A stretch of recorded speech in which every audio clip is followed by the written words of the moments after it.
بقول لك يا معلم، احنا جعانين عايزين نتغدى. عايز تتغدى؟ انت عايز تتغدى؟ عايزين نتغدى لما تقوم تعمل ايه؟ انت مش طفشتها؟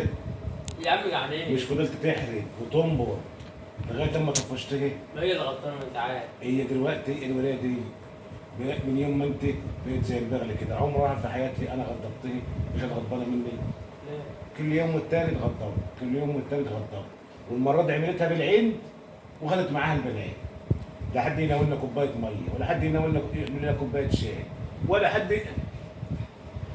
خدت بعضها. بص انت كده قوم بقى اعمل لنا اكل الصرف. قوم انا كمان جعان وعايز اكل. طب هي مش جايه شويه دول بقى صح؟ لا ده هي هتطول المره دي، شكلها كده طالعه كده وناويه تطول المره دي. عاملاها بالعيد. قوم بقى اتصرف يا معلم. بقول لك اليومين دول ايه؟ يعني كده اتاخر وايه؟ مش تبقى موجود. لما تتجوز كده تتجوز اليومين دول. اتجوز؟